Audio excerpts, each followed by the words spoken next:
বাংলাদেশের champions trophy শেষ। আজ এই রাওয়ালপিন্ডি ক্রিকেট স্টেডিয়ামে পাকিস্তানের বিপক্ষে ম্যাচ ছিল বাংলাদেশের, যেটি শেষ পর্যন্ত বৃষ্টিতে হয়নি। তো সে কারণে মাত্র দুটি ম্যাচ খেলে বাংলাদেশ কাল সকালে দেশে ফিরে যাচ্ছে। এবং আপনারা জানেন দুবাইতে ভারতের সঙ্গে হার এবং এরপর নিউজিল্যান্ডের সঙ্গে এই মাঠে হার। তো দুটি ম্যাচেই বাংলাদেশ হেরে কাল একরকম শূন্য হাতে দেশে ফিরে যাচ্ছে। অথচ আপনারা জানেন বাংলাদেশ দল যখন চ্যাম্পিয়ন্স ট্রফি খেলতে আসে দুবাই এবং পাকিস্তানে, অধিনায়ক নাজমুল হোসেন বলেছিলেন যে তারা চ্যাম্পিয়ন হতে চান। এটা নিয়ে অনেক আলোচনা সমালোচনা হয়েছে এবং সেই লক্ষ্যটি পূরণ হয়নি এবং পূরণ হওয়া থেকে অনেক দূরে থেকে বাংলাদেশের চ্যাম্পিয়ন্স ট্রফিটা শেষ হয়ে গেল। এখন আলোচনা যে কেন বাংলাদেশ পারলো না, কি কারণে পারলো না ইত্যাদি অনেক রকম আলোচনা হচ্ছে। আবার কেউ কেউ এই ব্যর্থ চ্যাম্পিয়ন্স ট্রফি থেকে কোনো প্রাপ্তি আছে কিনা সেটিও খোঁজার চেষ্টা করছেন। তো প্রসঙ্গক্রমে আসছে পেস বোলারদের ভালো বোলিংয়ের কথা, আসছে প্রথম ম্যাচে তাওহিদ হৃদয়ের সেঞ্চুরির কথা।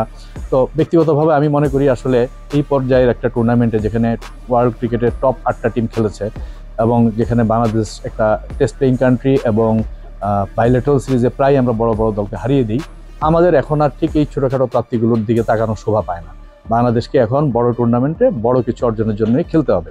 আপনারা জানেন 2015 বা 19 সালে আইসিসির ইভেন্টে বাংলাদেশ কিন্তু বড় দলের জন্য একটা হুমকির মতো ছিল, কিন্তু সেটা আস্তে আস্তে কেন 2021 সালের পর থেকে বাংলাদেশ আইসিসি ইভেন্টগুলোতে ভালো করছে না, এটা নিয়ে আমার মনে হয় যে একটু ব্যাপকভাবে কাজ করার আছে, বাংলাদেশ ক্রিকেট বোর্ডের ভাবার জায়গা আছে। আরেকটি হচ্ছে যে আমাদের একটা শূন্যতা তৈরি হয়েছে এবং এই চ্যাম্পিয়ন্স ট্রফির পরে আইসিসি ইভেন্টে এই সেই শূন্যতাটি আরও তৈরি হবে। তামিম ইকবাল রিটায়ার করেছেন এবং এই টুর্নামেন্টের পরে মাহমুদুল্লাহ মুশফিকের ক্যারিয়ার কী হবে, আর কত দূর যাবে সেটা নিয়ে আলোচনা আছে।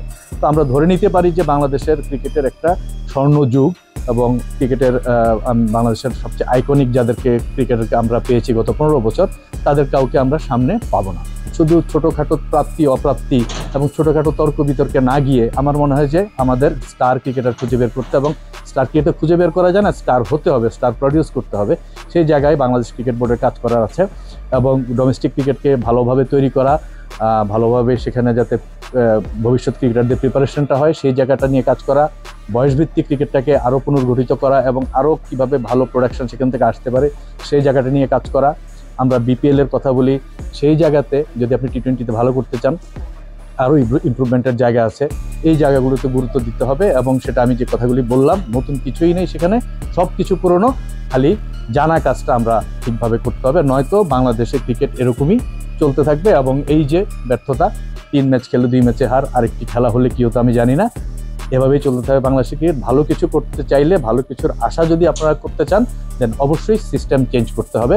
এটা ক্রিকেট বোর্ডের যেমন দায়িত্ব প্রতিভা উন্মোচন করা এবং ডোমেস্টিক পর্যায় থেকে খেলোয়াড় তুলে আনা, অ্যাট দ্য সেম টাইম ক্রিকেটারদেরও এই লেভেলে আসার পর সেই ক্ষুধাটা তাদের মধ্যে থাকতে হবে যে আমি তামিম সাকিবের চেয়েও বড় কিছু হব।